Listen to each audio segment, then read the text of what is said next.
Hello, I'm Neetu and welcome back to my channel.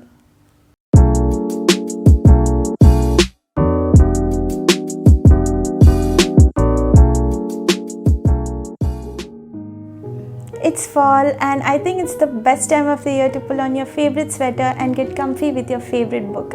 And if you're like me, that's going to be a spooky book. So I'm here with a spooky book recommendation for fall.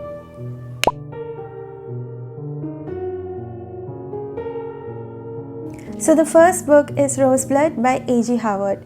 So this book is about Rune, who is an opera singer, and she has this amazing singing talent, but she finds herself completely drained after each time she sings. So her mother persuades her to visit this prestigious art school in Paris called Roseblood. And once she arrives here, she sees that things are very mysterious here, and she sees some moving shadows in the mirror, and there is a mysterious presence following her everywhere.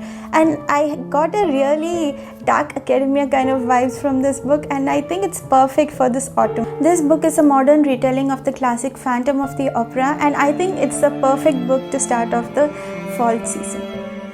Next is Alone by Sin Belog. So this book starts with our main character who lives with her mother and 4 siblings on a secluded house on top of the mountains. This house was once a murder mystery mansion, and it's always snowing outside, and it creates the perfect environment for a horror story. And actually the story begins when a group of college students arrive after an accident and they need a place to stay. And the main character, she feels that they are not safe there, and she herself feels very unsafe in the house. And the rest of the story has a lot of plot twists that nobody would even expect, and I think it's a great book for this theme. The third book in this list is The River at Night by Erika Ferencik. And this book is about 4 friends who decide to go on this hiking and river rafting trip in the forests of Maine. And though they are a bit skeptical about this trip, they decided to do it anyways. And unfortunately, on the first day of their trip, they lose their guide in a freak accident. And then a lot of horrible things happen to them.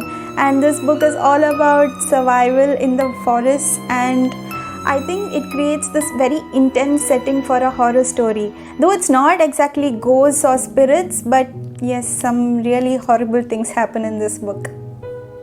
The next book is The Sundown Motel by Simone St. James. So the story begins with Webb, who is a nighttime receptionist at a roadside motel called as Sundown Motel, and she goes missing and is never seen again. Years later, her niece comes to solve this mystery, and she takes up the same job at Sundown Motel. And the fun thing about this book is that it runs along a dual timeline, and the entire story is told from the perspective of these 2 women. And I really like how they are so alike but also so different from each other. This is a horror story, so yes, you can find some ghosts in this book. I would also like to mention The Broken Girls by the same author, which also runs along a dual timeline and is also a horror story, and I really liked that book as well, so you can check that out if you enjoy reading The Sundown Motel. So the next book is The Silent Companions by Laura Prussell. And this book is about a pregnant widow who is forced to go and live into her late husband's countryside estate. And weird things start to happen here which nobody is able to explain why.